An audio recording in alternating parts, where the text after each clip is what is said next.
Bueno, muy buenas noches a todos. La noche de hoy vamos a hablar sobre descompresión del nervio mediano. Hay abordajes tanto abiertas como endoscópico, entonces vamos a hacer un repaso de ese tema. De paso pido disculpas si de pronto se escucha música de fondo, pero pues son los vecinos y hoy es fiestas de la Virgen del Carmen, entonces entenderán. Bueno. em, La base estructural de la charla está hecha de estos dos libros. Uno es un atlas de neurocirugía de tanto columna como de nervio periférico de Richard Fessler en su segunda edición. Y el otro, aunque es un poco viejo, o bueno, la edición que yo tengo pues es un poco antigua, pues me gustó mucho porque es muy concreto, los dibujos son muy buenos, sus ilustraciones son muy claras, que es la neurocirugía quirúrgica de Kempe.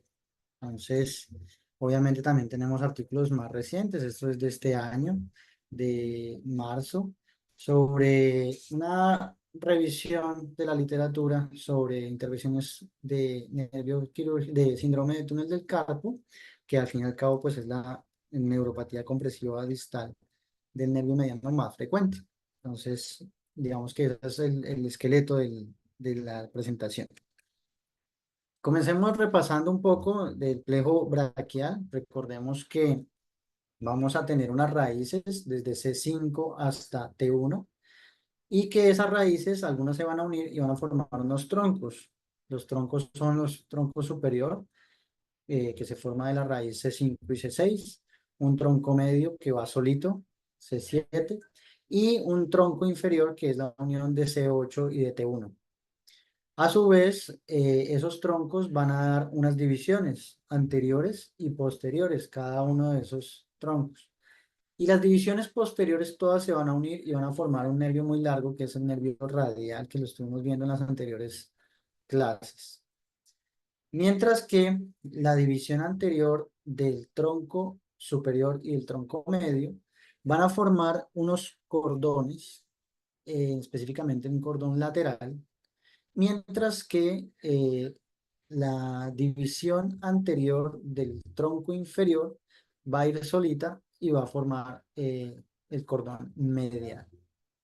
Si vamos siguiendo, vemos aquí el nervio radial, ya dijimos que él es posterior y que es el más largo, y vamos a ver que hacia medial vamos a tener lo que va a ser el origen del nervio mediano y antecitos de su formación se va a originar el nervio ulnar o cubital. También importante aquí vamos a tener apenas se forma el cordón, se termina el cordón lateral, va a dar origen al nervio musculocutáneo, principalmente sensitivo. Ya metiendo más estructuras en las figuras del día de hoy. Entonces vamos a ver en verde que nos dibujan el nervio radial y sus raíces, las que lo forman. Lo vemos hacia posterior. Vemos la arteria subclavia y pues antecitos de ella, o no, perdón, después de ella, pues la arteria axilar. Y vamos a ver que esa va a ser como la estructura base del cómo va a venir enlazado el plexo braquial con sus divisiones y sus eh, cordones. Volvemos a ver aquí el cordón lateral, ya habíamos hablado de que se forma inicialmente o se origina el nervio musculocutáneo y posteriormente va a unirse una rama de la división anterior, perdón, de la división lateral y de la división medial, y se van a unir y van a formar el nervio mediano, que va a ir, como vamos a ver en esta figura, anterior a la arteria axilar. Es importante que sigamos los vasos sanguíneos, principalmente las arterias, porque nos van a dar guía de el nervio mediano en el trayecto de todo el brazo, antebrazo, incluso en la muñeca. Obviamente, pues no voy a nombrar todo el resto de nervios que ya hemos venido hablando en las otras sesiones, porque hoy el tema pues es específico del nervio mediano. Si lo estamos viendo desde una vista posterior, perdón, anterior, pero el lado izquierdo, pues ya estamos metiendo diferentes abordajes, tanto supraclaviculares como infraclaviculares, y vemos nuevamente el nervio mediano, y pues su nombre nos lo dice, va medial en posición anatómica al húmero, ¿listo? Y pues va en la porción anterior del brazo, como vamos a ver más adelante.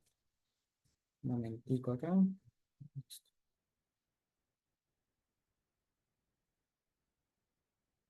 Bueno, compresiones en la parte más superior del origen del nervio mediano, pues realmente no encontré y no son, si las hay, pues no son frecuentes. Y si las hay, pues serían más como por procesos tumorales locales. Sin embargo, no es el énfasis de esta charla.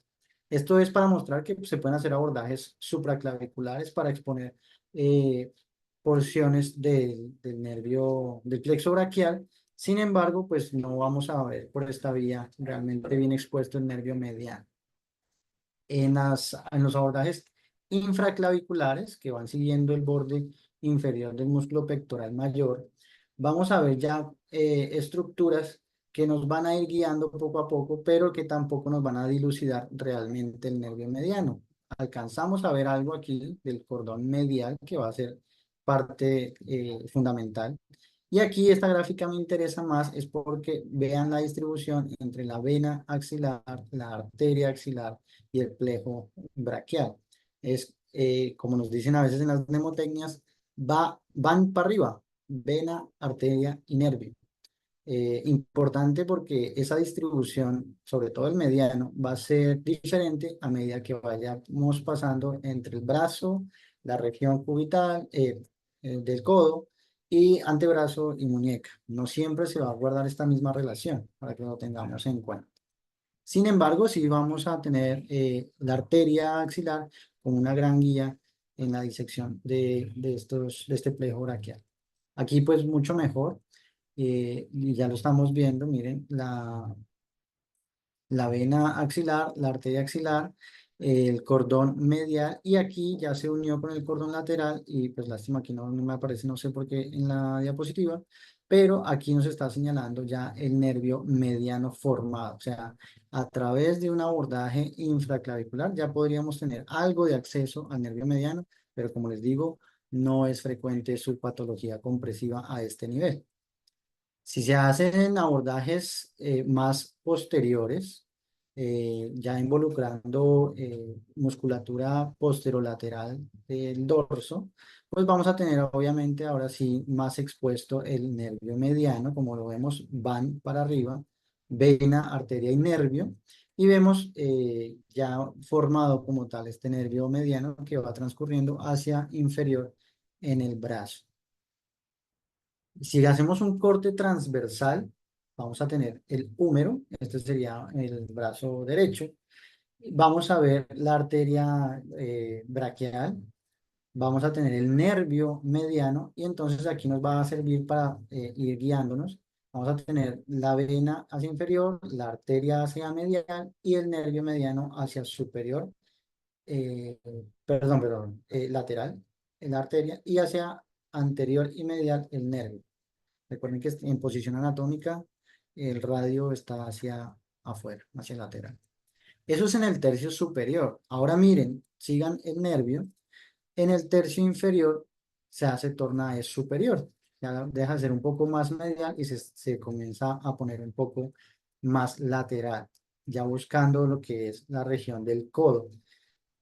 Entonces, esto nos sirve para identificar que a través del seguimiento de la arteria braquial, pues vamos a poder seguir ese nervio mediano y en patologías compresivas en el brazo, que como les digo no es lo frecuente, pues podría servirnos de guía para continuar su disección.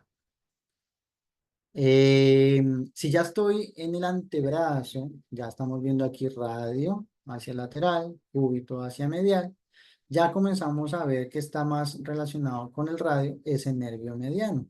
Lógicamente, a esta altura ya estamos con un nervio ulnar o nervio cubital ya plenamente dividido y pues relacionado con su hueso correspondiente, el hueso cubital o la ulna.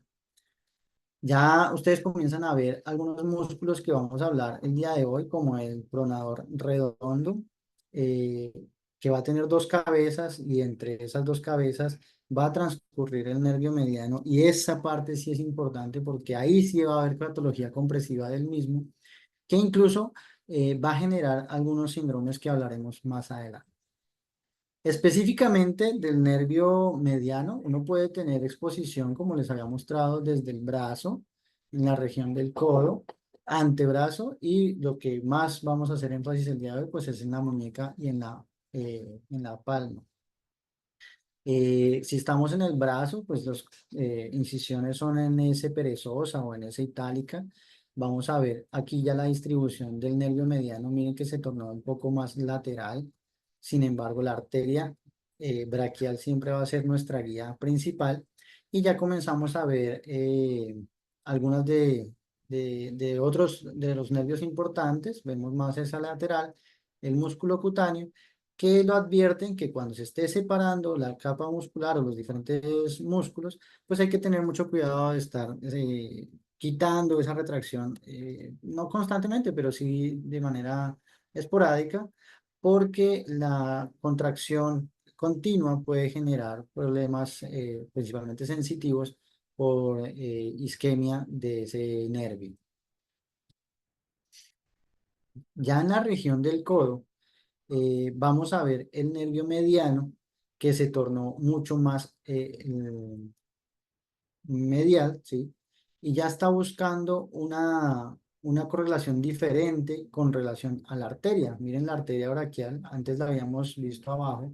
Miren cómo ya el nervio mediano aquí está diferente, por eso les decía que pusiéramos atención en ese reparo anatómico, porque va a tornarse aquí más medial comparado a la arteria. Aquí también nos están mostrando los vientres de los músculos pronadores redondos, que realmente son dos cabezas, pero se unen en un solo tendón. Y entre esas dos cabezas va a pasar el nervio mediano, cuya compresión en ese lugar pues me puede generar un síndrome del pronador. Y este sí es una patología susceptible para descompresión. Importante, pues obviamente distinguirlo del túnel del carpo, porque pues va a haber debilidad en los músculos pronadores del antebrazo, eh, cosa que no pasaría en teoría en el túnel del carpo. No es frecuente, en contra del 1 al 3% de la población, un ligamento de Strothers que es inconstante, pero puede presentarse. Entonces vamos a ver aquí, este sería la vista anterior, vemos aquí la aponeurosis del bíceps braquial, tenemos aquí separado cortado y separado el músculo pronador redondo y vemos cómo va pasando la arteria braquial y el nervio mediano entre las dos cabezas del pronador redondo. Por eso les decía que es muy importante en esta región descartar un proceso compresivo. Y si lo es, pues puede ser un sitio susceptible para descompresión. No solamente aquí por las cabezas del pronador redondo, sino por un ligamento que, como les dije, no es frecuente, que va desde el proceso supracondilio hacia el epicóndilo medial, está pasando tanto la arteria como la vena braquial y el nervio mediano. También puede estar disminuido ese espacio y puede ser susceptible de compresión del nervio, por lo tanto, pues también sería una de las patologías compresivas de este nervio y los abordajes que hemos visto en el codo como este, pues ya nos pueden estar dando abordajes quirúrgicos para descompresión del mismo. Lo que se dice, pues obviamente es que una descompresión consiste en disecar, aquí nos están mostrando en rojo lo que es el nervio mediano, con el disector de Penfield nos están mostrando el ligamento de Strothers y lo que están haciendo es disecándolo bien con sus fibras de anclaje y cortándolo y finalmente resecándolo, liberando así el nervio mediano y generando ya la descompresión abierta.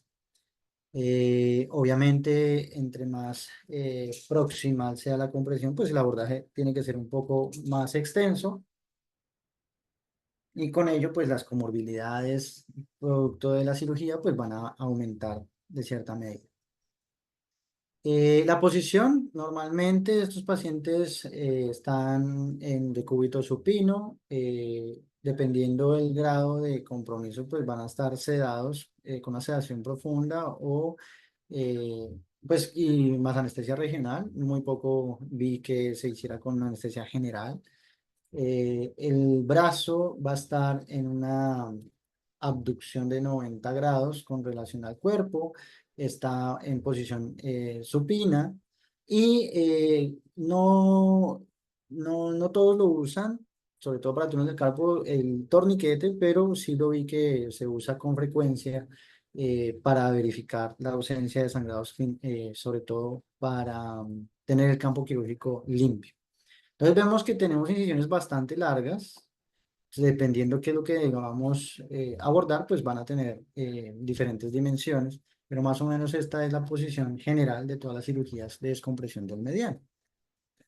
Ya en el antebrazo, entonces estamos viendo, esta es la región medial, por eso está aquí el nervio cubital señalado, y tenemos el nervio mediano, ya se está poniendo un poco más lateral, buscando el retináculo flexor para ya ingresar al túnel del carpo propiamente dicho.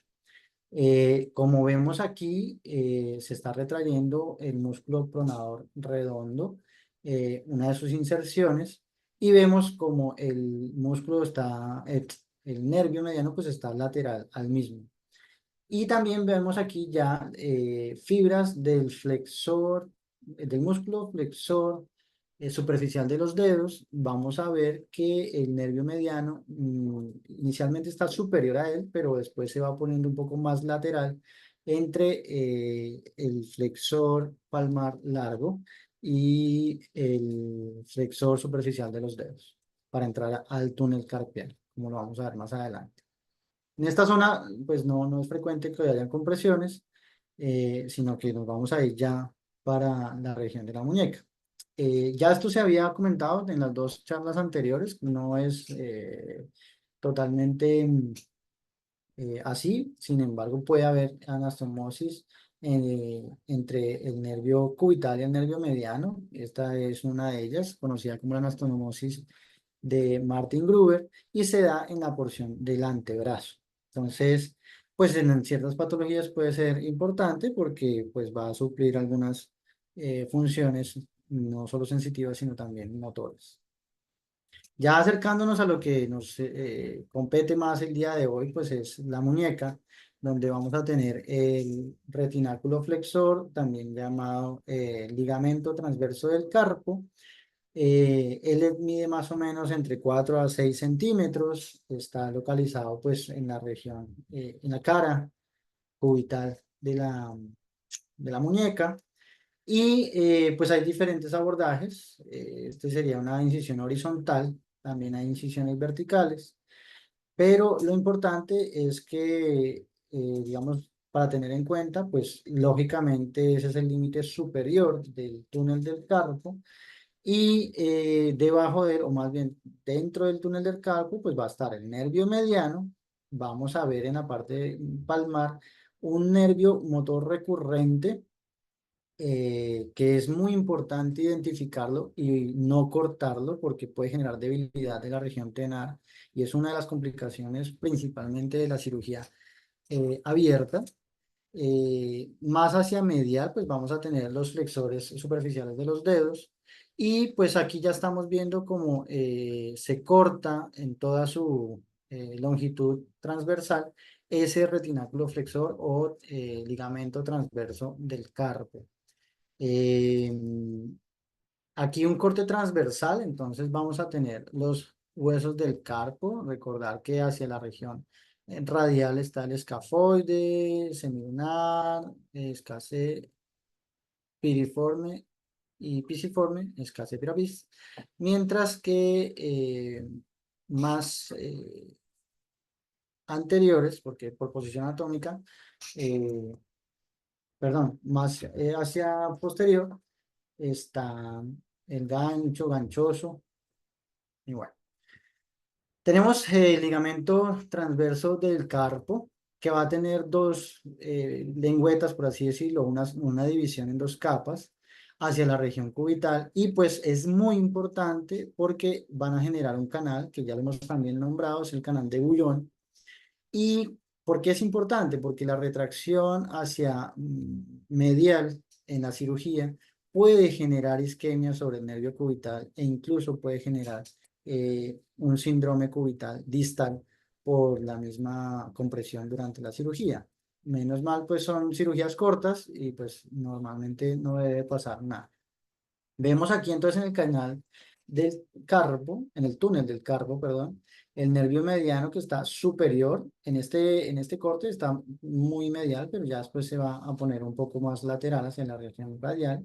Y miren que va a estar superior a los tensores, a los tendones de los músculos flexores, tanto superficiales como profundos de los dedos.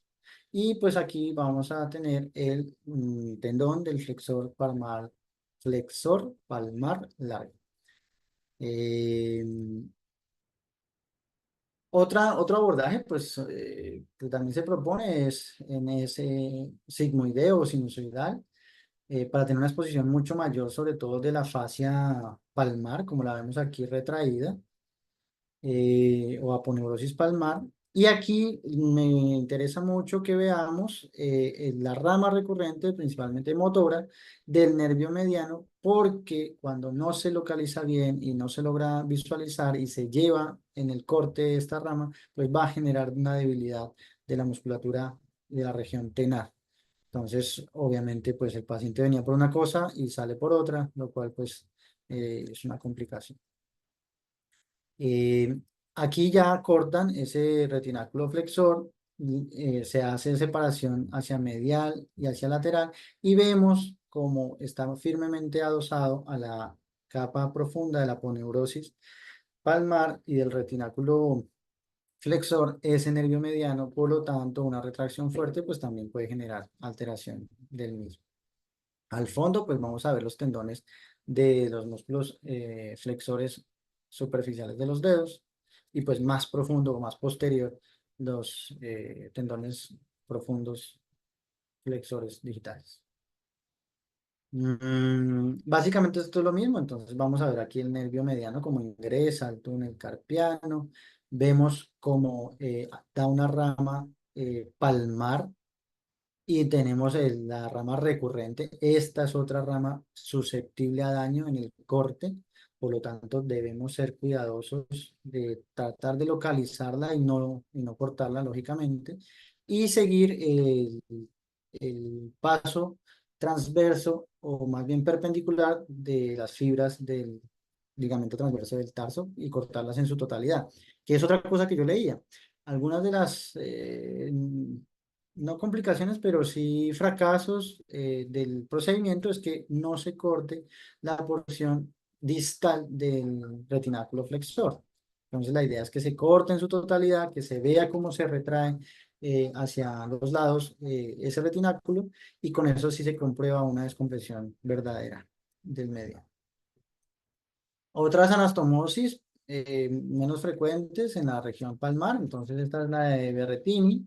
Vemos que están con ramas del nervio cubital y del nervio medial, pero ya es en la región palmar.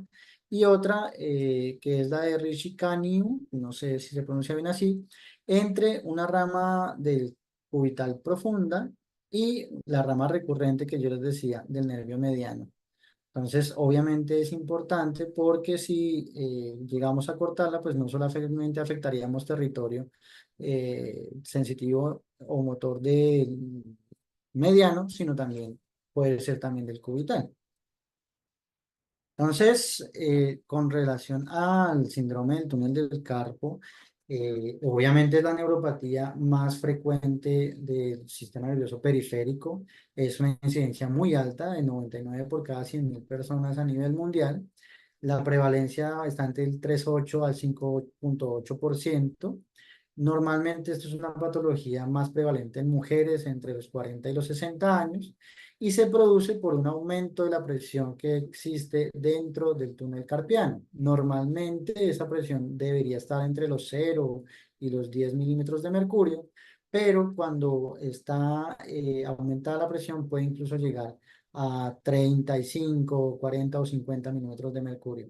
Entonces, ese aumento de la presión lo que genera es una isquemia como tal del nervio. Sabemos cómo esto afecta al sistema nervioso, no solo central, sino también periférico, y con ello se va generando una denervación y pues una desmielinización de esas fibras nerviosas periféricas, o pues porque hayan anomalías estructurales, por ejemplo, compresivas a dicho nivel. No quiere decir que porque sea tan frecuente a todo el mundo se opere. La mayoría realmente responden a un manejo médico con analgésicos básicos, con reposo inicialmente, con terapia física. La inmovilización en las primeras etapas de la patología pues resulta ser efectiva en la mayoría de los casos.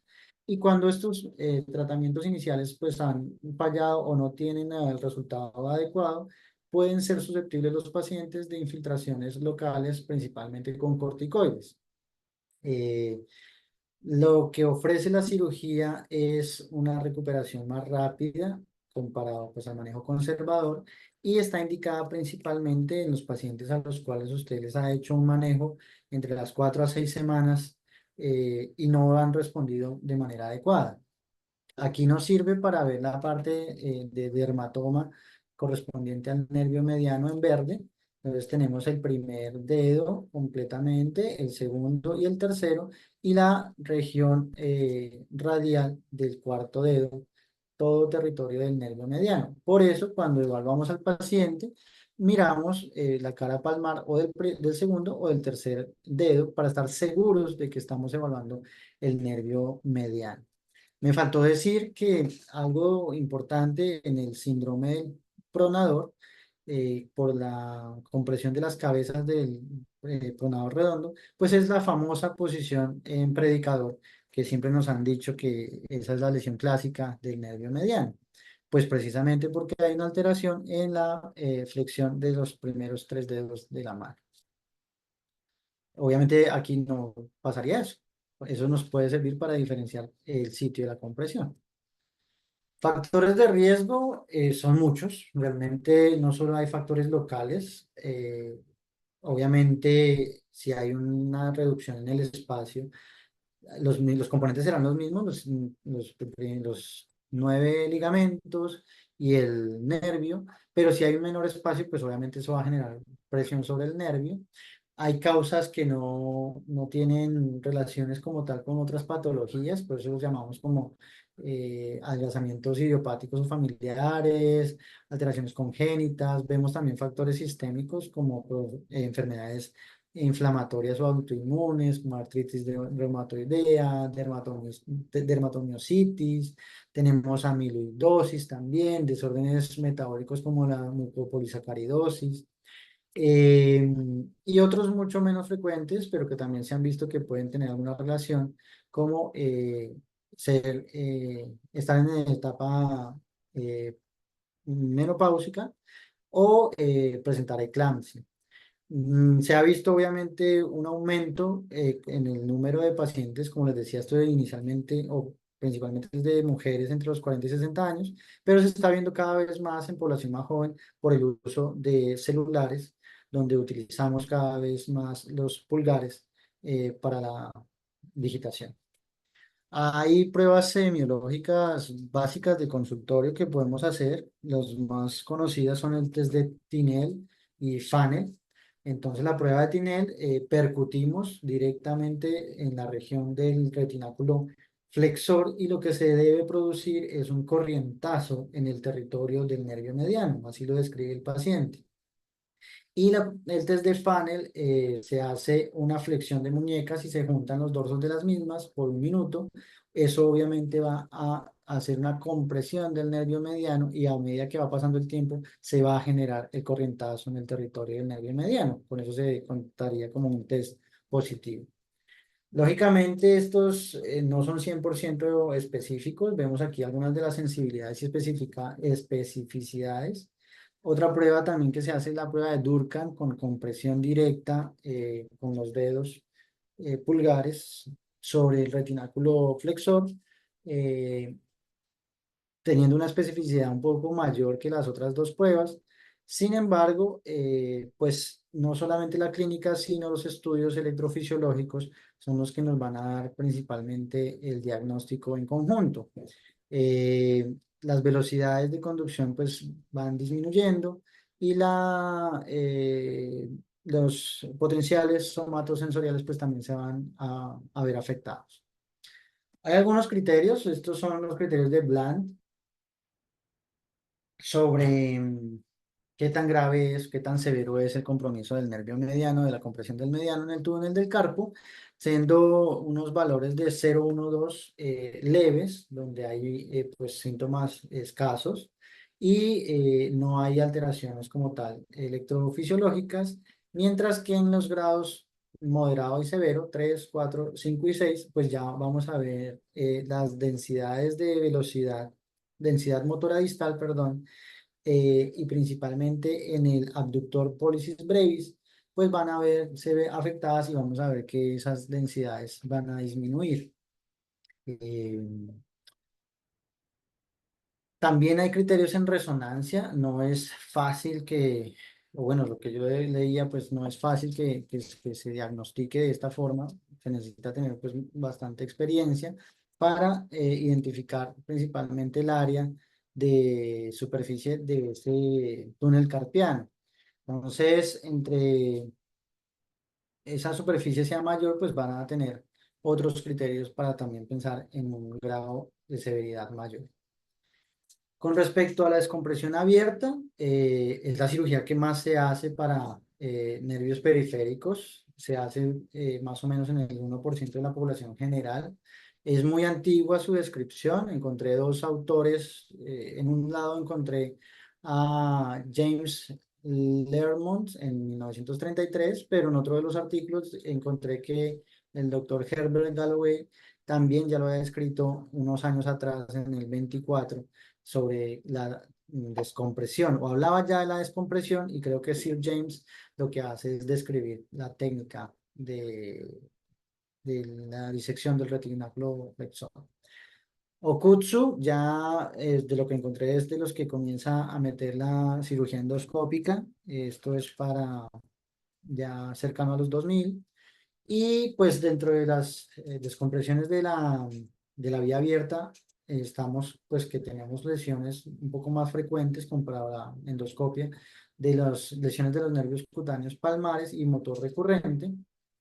Normalmente es un procedimiento ambulatorio, como les dije, se hace bajo sedación y no es necesario pues intubar al paciente. Y muchos pacientes pues se van el mismo día a su casa. No todos los cirujanos usan torniquete, pero pues sí la mayoría para verificar o tener un campo quirúrgico limpio y al final pues verificar la hemostasia. Algunas fotos de procedimiento quirúrgico, las incisiones varían dependiendo pues del entrenamiento del cirujano y pues qué tanta exposición se requiere del nervio, del retináculo flexor. Eh, y lo que les decía, pues la idea es hacer un corte longitudinal a través de todo el ancho de ese ligamento transverso del carpo, teniendo en cuenta de no llevarse pues la rama recurrente de palmar del nervio mediano. La incisión pues se sutura normalmente unos cuantos puntos profundos y la piel con normalmente un nylon 4,0. No recomiendan la inmovilización y normalmente estos pacientes ya comienzan a movilizar más sus manos desde las 48 horas siguientes a la cirugía. Se ha estudiado incluso, aunque es una incisión pequeña, pues se ha estudiado, encontré este artículo que me llamó la atención, sobre el uso de adhesivos para el cierre de la piel. Pues, no sé, realmente me parece que no es necesario, pero bueno, lo encontré y me pareció interesante. Cogieron 100 pacientes, estos de este año, el 2024, a los cuales 50% lo cerraron la piel con nylon 4,0 y al otro 50% le pusieron un adhesivo que es el que estamos viendo en la imagen, a base de cianoacrilato de 2-octilo, OCA por sus palabras en inglés. Y curiosamente, lo que ellos vieron, pues es que a los 6 meses después de la cirugía, vamos a ver que la fuerza de agarre medida con dinamómetro, la latencia sensorial medida en milisegundos, la amplitud sensitiva, las velocidades, pues tuvieron valores estadísticamente significativos al compararlo con los 50 pacientes que se cerraron con un nylon. Me pareció curioso porque pues sencillamente la cirugía, el énfasis de la cirugía pues que era cortar el retináculo flexor pues se hizo en ambas cirugías, lo único que cambió fue el cierre de la piel. Pero bueno, encontraron ellos que con el pegante, el adhesivo, pues encontraban mayor reducción del dolor en un 87%, las parestesias en un 92%, tenían menor debilidad comparado a los de cirugía abierta, el cierre de la piel con nylon, perdón, y hasta un 6% de los pacientes podían persistir con alguno de los síntomas. Desde el abordaje, se me están borrando las bibliografías. Desde un abordaje abierto, pues obviamente hay complicaciones como cualquier cirugía con respecto a la herida, hematomas, infecciones, pero específicos, pues obviamente si se afectan las ramas cutáneas palmares, pues va a haber dolor en el dermatoma pues de la región tenar. Puede haber debilidad por alteración de la rama motora palmar.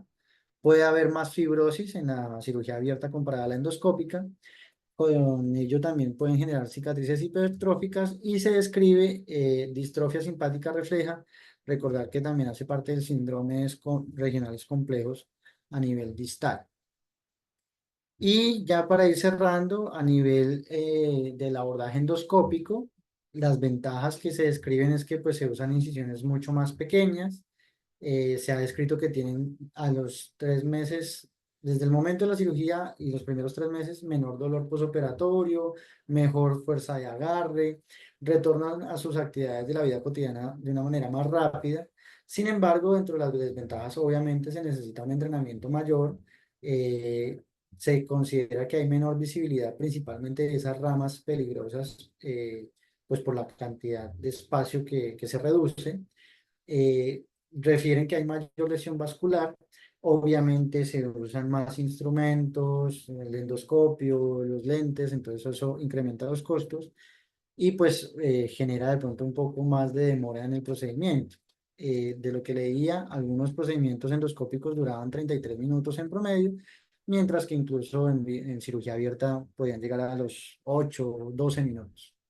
Esta es una de las propuestas, se hace una extensión de la muñeca, incluso se ponen unas cintas en los dedos para que se haga esa extensión mucho mejor. Se hace una pequeña incisión en la región previa al retináculo flexor, se introduce el canal de trabajo, el obturador, y con una contrapresión se saca el canal de trabajo y se introduce una cuchilla que de manera retrógrada, o sea, se mete por este lado, de manera retrógrada, van a cortar las fibras transversales del ligamento tarsal.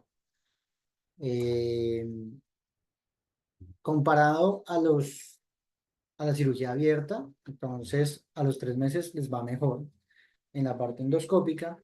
Sin embargo, en los estudios que han hecho valoraciones más de 3 meses, no han encontrado diferencias significativas entre el abordaje endoscópico con respecto al abierto. Eh, a nivel endoscópico se relacionan más problemas transitorios como neuropraxias y parestesias, mientras que en la cirugía abierta hay más problemas a nivel infeccioso y de hematomas de la herida. Pero, en conclusión, son totalmente comparables y no hay diferencias significativas entre el abordaje abierto y el endoscopio. Eh, Puede ser uniportal o biportal. Sin embargo, pues obviamente más incisiones serían necesarias, por lo tanto, pues no vi que se usara mucho. Dentro de las conclusiones, ya para terminar, entonces, si se dieron cuenta, pues es fundamental tener un conocimiento de la anatomía vascular, venosa y arterial, nerviosa desde sus orígenes y de sus cambios a lo largo del brazo, codo, antebrazo, muñeca y palma. El diagnóstico clínico es fundamental para identificar dónde puede estar la compresión y esto apoyado del diagnóstico electrofisiológico. También es importante tener el diagnóstico electrofisiológico prequirúrgico para compararlo con los estudios postoperatorios.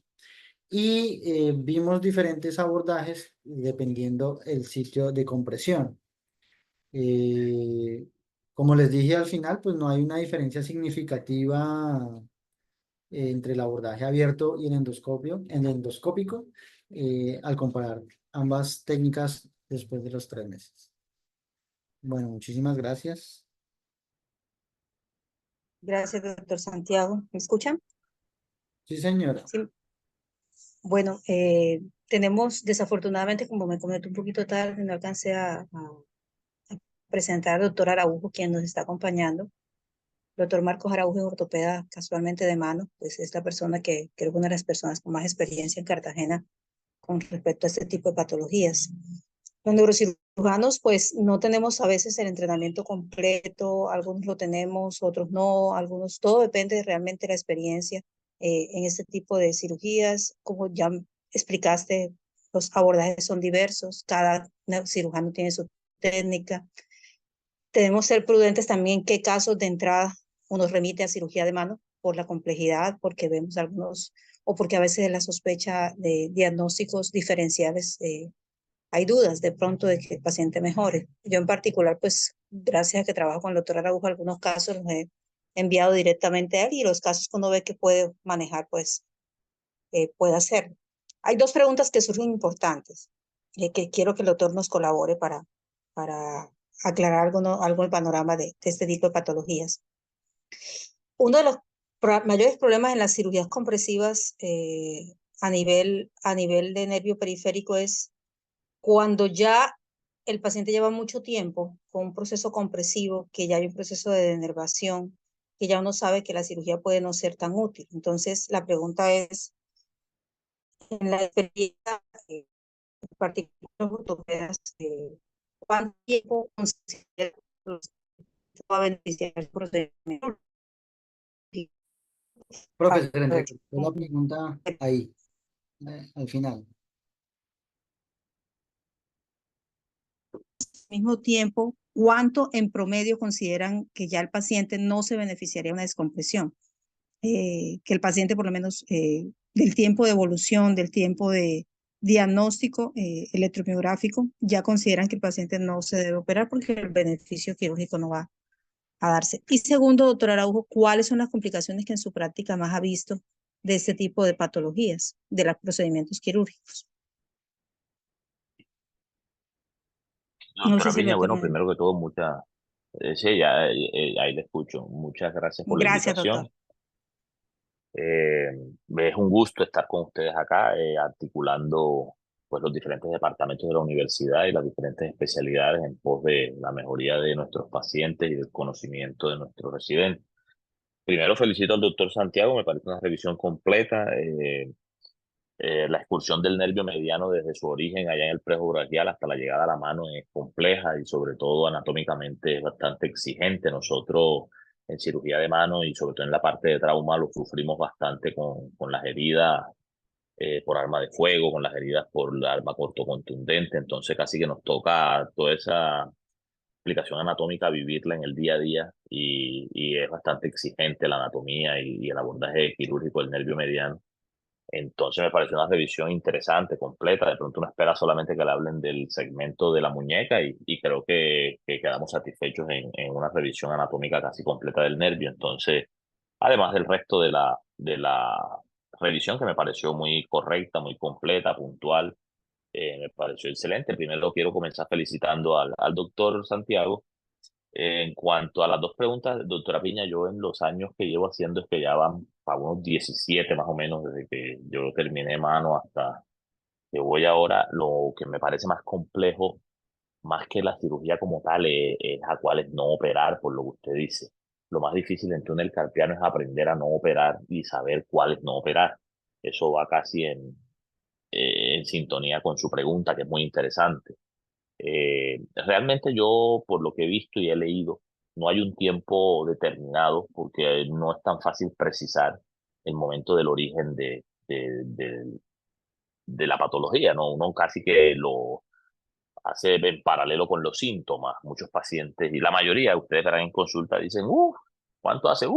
Y es, pero ¿cuánto es ese?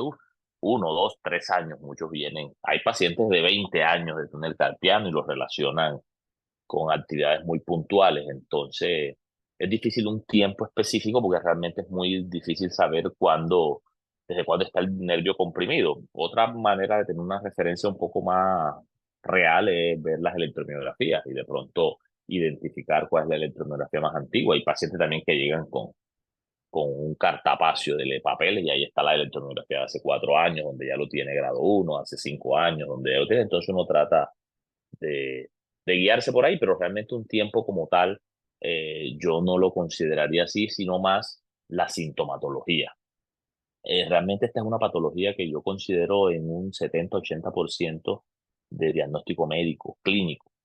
La electromiografía muchas veces la usamos o yo la uso por tener una referencia escrita o tener un soporte diagnóstico de, de lo que está pasando, pero hay que tener en cuenta también la habilidad de la persona técnica que hace la electromiografía, de la persona que la lee. Entonces, uno también, inclusive con el tiempo, aprende a conocer los diferentes colegas que la hacen y a cuáles le cree, a cuáles no le cree. Entonces, también es complejo, pero en términos generales yo me guío mucho por la parte clínica y por la sintomatología del paciente. Un consejo que yo les daría es tener muy en cuenta la ganancia secundaria. Ese es un paciente que va a ser muy difícil sanar, va a ser muy difícil de manejar. Hablamos específicamente de ARLs y personas que tienen un origen laboral, por así decirlo. Muchas veces uno en la consulta de la EPS los va viendo y hasta el mismo paciente le dice, no, no, déjeme que me califiquen, que la ARL me defina. Ellos mismos, ya tú te das cuenta que los síntomas no son tan profundos como a veces los quieren pintar. A veces miran la electromiografía en grado 4 y realmente no presentan síntomas de grado 4. Hasta ellos mismos te dicen, no, no, pero es que yo no me quiero operar porque, entre otras cosas, una cuña, esta es de las cirugías que yo he visto que tiene la peor fama, ¿no? Es muy frecuente también que el paciente llegue diciendo que a fulanito lo operaron y quedó peor. Que a mí el primo mío me dice que no sé qué.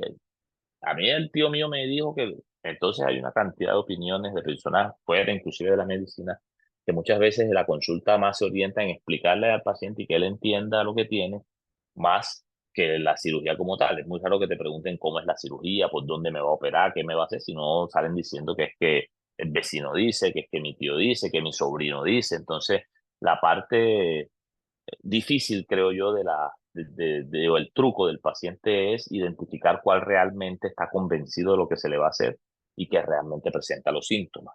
Entonces, eso es lo que yo pensaría de cómo escoger al paciente. Y de hecho, para mí lo más difícil de esta patología es escoger a quién operas y a quién no operas. Ahí es donde está la clave. Yo con los años me he dado cuenta que cada vez opero menos túnel carpiano que el que operaba hace 10 años, por ejemplo, basado en esos criterios. Por otro lado, las personas, por ejemplo, las amas de casa, la persona que tú ves que no tiene una ganancia secundaria, esos generalmente son los mejores pacientes. Esos tú sabes que se van a mejorar, no buscan que los indemnicen ni que tengan un subsidio ni nada de esto, sino que te consultas realmente porque no puede lavar la ropa, no puede exprimir un trapero y toda esta serie de cosas. Entonces también yo he aprendido con los años a tratar de establecer un patrón de seguimiento, la terapia, darle la importancia a la terapia, al ferulaje nocturno, darle la importancia al ferulaje nocturno, o sea, todo lo que corresponde al manejo médico de la patología, hacerlo. Los neuromoduladores que también tienen, y créanme que muchos pacientes que venían con un grado 4 y con síntomas de esos que tú dices, de entrada es quirúrgico, mejoran, a pesar de que de entrada serían quirúrgicos, ¿cierto? Entonces a mí me gusta a veces un par de meses probarle, porque todos dicen, yo he hecho mucha terapia, pero hacen 5 sesiones y duran 6 meses sin hacer, hacen otras 5. Ahora las terapistas tienen la costumbre de que tú mandas 20 sesiones y nada más hacen 10 porque ellas deciden que son 10. Entonces es muy difícil encontrar un paciente que realmente haya hecho un manejo médico, un manejo no quirúrgico correcto Y bueno, la cita al mes se la dan a los 3 meses. Hay una serie de cuestiones también de la misma el funcionamiento del sistema de salud que hace que a veces todo ese paciente que ya identifico que no tiene una ganancia secundaria, que tiene un manejo médico más o menos correcto, que lo ha hecho bien, que persiste con los síntomas, muchas veces créanme que el mismo paciente le va a decir, doctor, opéreme porque ya yo no puedo más. Ese es el que realmente no duerme del dolor, es el que realmente se ve limitado en sus actividades diarias. Otra cosita, tener en cuenta la edad. A mí no me gusta operar gente menor de 40 años, los 35, 30 y pues más jóvenes todavía. Recuerdo un par de casos de un paciente inclusive que a los 18 20 años lo tenía severo, sintomático y lo operé. Era un muchacho que trabajaba pelando pollos o despresando pollos y creo que es el único caso así de persona muy joven que he operado. Habrá otro quizás en todos estos años, pero también la gente joven uno tiende a agotar la parte médica porque sabemos que la parte quirúrgica, como ya Santiago lo dijo claramente, va a quitarle fuerza de agarre a la mano. Y ellos a los 20 a los 30 años, eso se va a notar mucho más que a los 50 o a los 55 años. Entonces es otra consideración la edad del paciente. Entonces, para resumir, yo más que un tiempo de decir, hombre, no, no te opero porque ya llevas mucho tiempo, porque ya ese nervio, es identificar realmente cuáles son los síntomas, cuál es el paciente verdaderamente sintomático y que se va a beneficiar de una cirugía y tener en cuenta lo de las ganancias secundarias, porque después ese paciente no se lo quita uno de encima, ese paciente quiere que lo indemnicen, no quiere trabajar más, quiere pensionarse antes de tiempo, tiene otros objetivos, entonces muchas veces esa cirugía va a ser, no va a tener ninguna función. Y un último paréntesis, acuérdense de los diabéticos, esos no se mejoran porque tienen una patología de base y todos aquellos que tienen polineuropatías o tienen enfermedades de los nervios periféricos, pues el resultado final, muchos llegan diabéticos mal controlados, llegan con la electromiografía grado 4 porque seguramente el que la hizo no tuvo en cuenta eso. Entonces, esos pacientes diabéticos mal controlados, el paciente con patología cervical también es un paciente difícil de manejar porque uno le libera el túnel, a veces tiene una cosa que se llama doble atrapamiento, entonces tiene un túnel carpiano de libro y además tiene una compresión de una raíz cervical. Ese paciente no se va a mejorar del túnel porque se le va a empeorar la parte cervical y a la viceversa. Entonces tenemos que enfocarlo bien junto con neurocirugía o junto con cirugía de columna porque es un paciente que requiere un manejo especial. Hay ya casos más extraños, por ejemplo, gangliones dentro del túnel carpiano, y habré visto, contado con los dedos de la mano, hematomas dentro del túnel carpiano que causan una compresión aguda y también dan síntomas. Existe un túnel carpiano dinámico en el cual los lumbricales están descritos. Ustedes saben que los lumbricales son los únicos músculos que nacen y terminan en un tendón. Generalmente un músculo nace en un hueso y va y termina en el tendón. Los lumbricales son unos intrínsecos que nacen y terminan en los tendones flexores profundos. Y hay unos pacientes que tienen unos flexores profundos largos y unos lumbricales largos. Y cuando hacen cierre de la mano, empuñan la mano, los lumbricales invaden el túnel y hacen como una compresión dinámica del nervio que trae síntomas, pero son intermitentes. Eso también a veces uno lo logra identificar. Más raro los síndromes de atrapamiento altos, en el acepto fibroso, los que se hacen atrapamiento allá en el bíceps, hacen atrapamientos altos. Eso es mucho más raro, gracias a Dios el mediano, eso es más del nervio radial, el nervio con los síndromes de pronador y las epicondilitis, inclusive a veces el cubital, pero el mediano es el que menos da compresión arriba, pero sí ten en cuenta la patología cervical, porque sí, esa sí la ve uno con bastante frecuencia.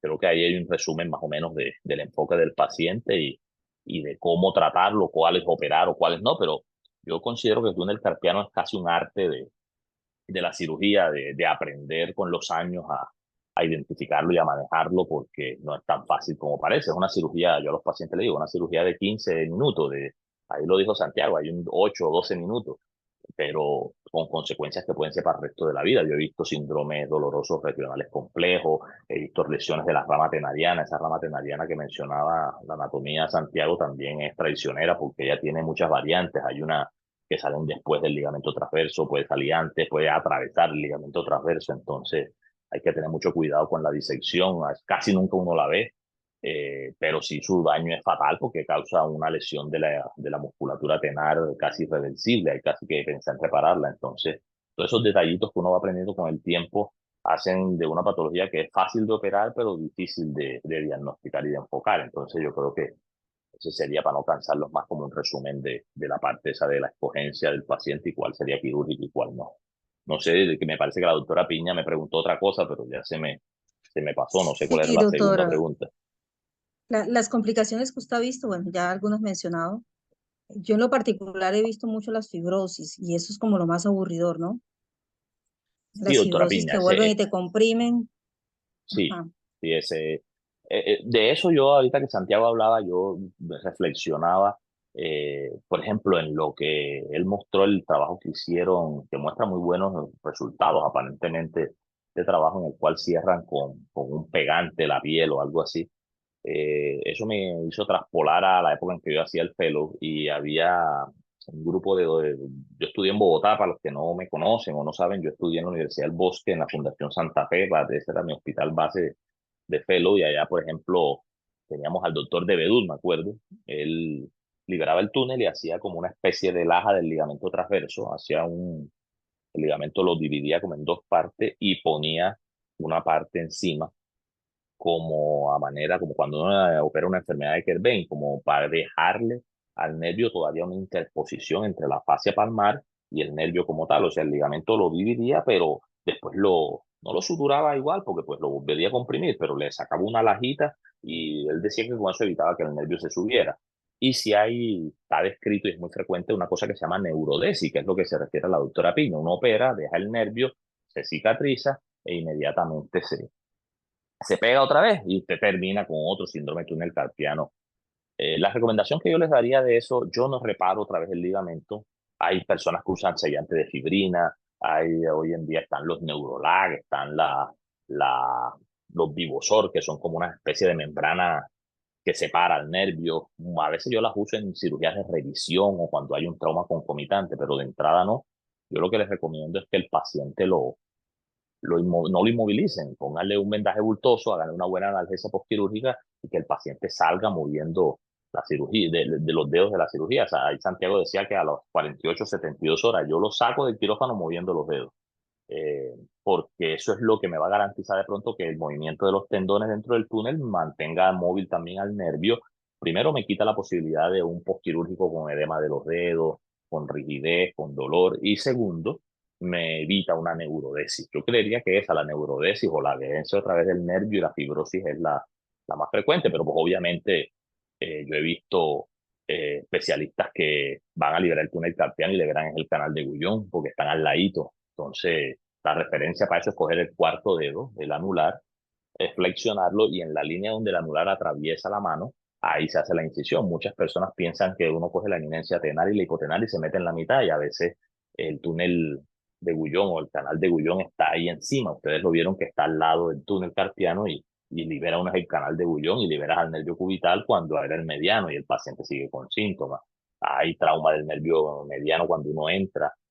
Un fenómeno que uno encuentra con frecuencia es que al entrar ves sinovitis importante de los flexores. Eso causó mucho debate en una época porque pues la lógica diría que uno quite la sinovitis. Entonces hay dos grandes corrientes, los que la quitan y los que no la quitan porque dicen que al quitar la sinovitis, o sea, si uno coge todos los tendones y le quita una capa que ellos empiezan a tener como de inflamatoria, va a venir una nueva inflamación sobre los tendones que va a atrapar al nervio nuevamente. Entonces eso es más o menos controversial, yo no la quito, lo que sí a veces procuro hacer, porque otra cosa es que cuando uno aborda el túnel carpiano, lo primero que se va a encontrar es el nervio, él está de primerito, los tendones todos están por debajo. Entonces es liberar bien el nervio, separarlo de esa unión que tiene de los tendones. A veces yo el epineuro le abro un poquito o lo inyecto con un poquito de silocaína para distenderlo, como para separarlo, porque a veces uno ve una cosa que se llama también la deformidad en reloj de arena. Entonces tú te ves claramente que cuando el nervio pasa, luego del pliegue de flexión de la muñeca, empieza a adelgazarse por la compresión que ha tenido. Entonces esos que yo veo así, trato de abrir un poquito el epineuro como a liberarle la, la presión que el epineuro le puede estar haciendo por la delgadez que el nervio tiene. Entonces, más o menos, esas son como las complicaciones quirúrgicas más frecuentes, lesionar o la rama tenariana y la sinovitis esa de los flexores, que uno a veces se tienta o no a quitarla.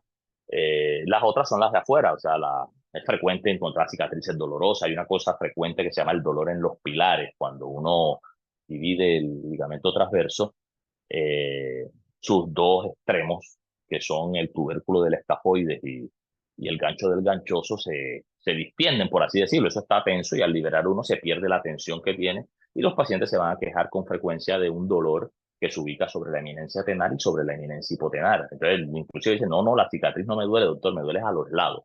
Eso se llama dolor en los pilares y es frecuente verlo y desaparece con el tiempo. Normalmente cuando el ligamento ya se estabiliza nuevamente y los huesos también se estabilizan, eso deja de doler y ya se convierte, pues desaparece prácticamente.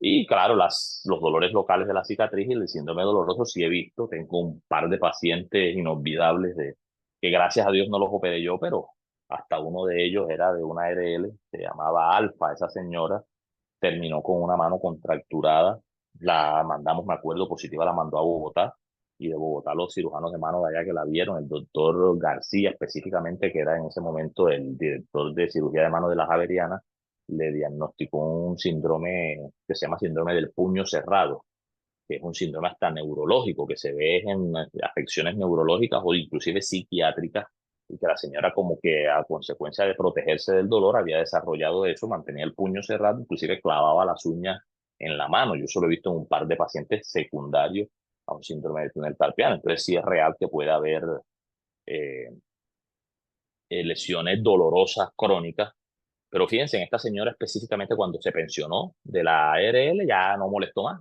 se quedó con su mano así, pues debe tenerla así, pero mágicamente el dolor desapareció. Entonces ahí es donde viene la parte también secundaria, quedó con una mano deforme, pero muy probablemente quedó conforme con su pensión o con lo que resolvió, porque al final yo más nunca la vi. Y era una señora que a veces había que meter en quirófano del dolor que tenía para poder cortarle las uñas. Había que dormirla cada 2 meses y cortar las uñas porque las uñas empezaban a enterrarse en la piel de la mano. Entonces uno ve los extremos dramáticos de dolor y síndromes dolorosos hasta la herida dolorosa, la cicatriz quirúrgica dolorosa. Eso hay muchas complicaciones, pero en términos generales yo sí estoy de acuerdo con la doctora Piña que quizá la fibrosis y la posible reintervención sea lo más frecuente y lo más molesto porque al paciente no operaste y ahora me tienes que volver a operar. Eso no es tan fácil de digerirlo, pero pasa y pasa con relativa frecuencia. Ok, doctor Araujo, muchas gracias por sus enriquecedores comentarios.